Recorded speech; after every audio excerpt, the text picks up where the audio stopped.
Mengenai mati syahid, disebutkan beberapa diantaranya adalah mati terbakar, tenggelam, terbentur, sakit di perut dan lain-lain.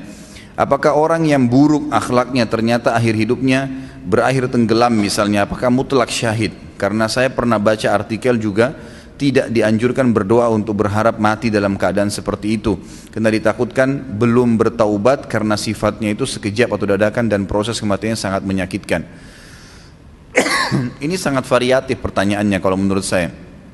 Satu-satu saya akan jawab. Di sini pertanyaan pertama yang saya tangkap adalah, apakah mutlak orang yang mati tenggelam itu dihitung syahid walaupun tadinya buruk akhlaknya? Manusia tidak ada yang sempurna. Sekarang saya pernah kasih contoh begini ikhwah. Ada orang pulang dari bar, muslim, mabuk, tabrakan mati.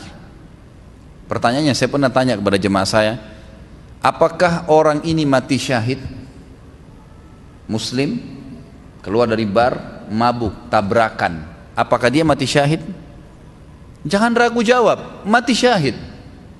Dia mati syahid. Tapi Ustaz, dia dari bar kemaksiatan. Tapi dari mana kita bisa jamin? Mungkin sementara dia di mobil sebelum tabrakan sempat tobat berapa menit itu. Berapa banyak orang yang begitu? Kan gitu.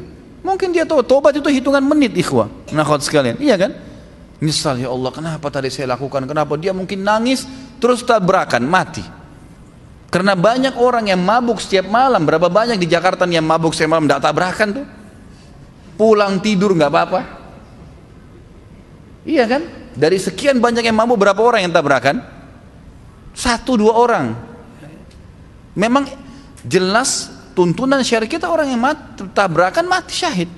Tetapi kata para ulama dipertemukan juga dengan keadaan hal-hal yang memang dalam agama bisa menolak syahadah itu. Seperti misalnya orang dalam keadaan kafir, orang itu munafik, lain.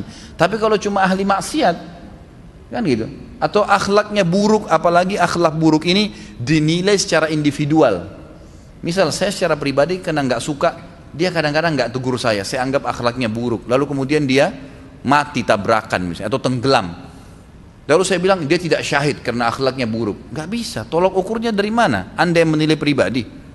Mungkin saja itu dia tidak tegur, mungkin dia lihat ada maslahat. Mungkin saya pernah, waktu kemarin baru bimbing umroh ini saya balik, ada satu jemaah saya berpapasan dengan saya, subhanallah.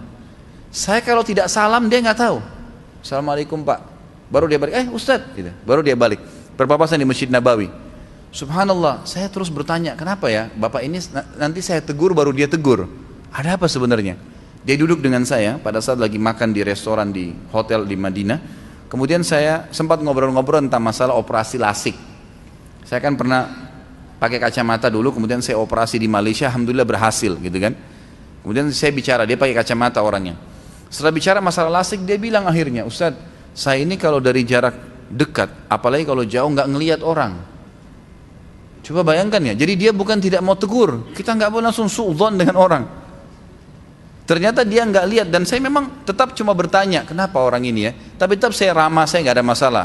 Sampai Allah akhirnya berikan gambaran kepada saya, ternyata memang dia tidak lihat. Dia bilang itu waktu Ustadz tegur saya di masjid. Kalau Ustadz nggak tegur, saya nggak dengar suaranya, saya nggak lihat. Padahal kalau kita lihat seperti orangnya normal, gitu kan? Jadi subhanallah, dari mana tolok ukur buruk atau tidaknya orang ini?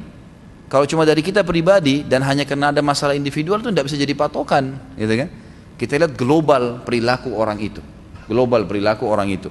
Jadi Allah alam, yang saya tahu pertanyaan kalau orang tenggelam dikatakan apakah mutlak itu syahid? Iya saja. Pertanyaan yang saya paham dari pertanyaan ini yang kedua adalah, kalau seandainya di sini ada artikel yang mengatakan tidak boleh orang berdoa agar mati dalam keadaan seperti itu. Memang betul. Jangan bilang ya Allah matikan saya tenggelam, matikan saya terbakar. Memang begitu. Tapi kita dianjurkan mengatakan ya Allah matikan saya syahid. Itu betul. Kata Nabi SAW dalam hadis sahih, man talaba syahadata bisidq ballagahu Allahu manazila syuhada wa in mata ala firashi. Siapa yang minta kepada Allah dengan tulus mau mati syahid, tulus memang dia berharap mati syahid, nanti masalah apakah dia terbakar, tenggelam kah, membela kehormatan di medan perang kah, kena penyakit kusta kah, kena penyakit perut, macam-macam mati syahid itu urusan Allah SWT. Yang penting saya mau mati syahid ya Allah, gitu kan. Kalau dia tulus minta, Allah akan berikan kepada dia kedudukan pahala nanti di surga, di akhirat. orang mati syahid walaupun dia mati di atas ranjangnya. Memang itu fadilah, kita disuruh. Tapi memang jangan minta khusus kecuali mati di medan perang. Kalau mati di medan perang memang itu sudah umum, gitu kan? Nabi SAW memotivasi sahabat untuk supaya mati di kancah peperangan, itu lain. Tapi kalau jenis ini syahadah yang lain ini, saya tahu ulama mengatakan sebaiknya jangan disebutkan, ya gitu. Misal minta agar mati kebakaran atau agar mati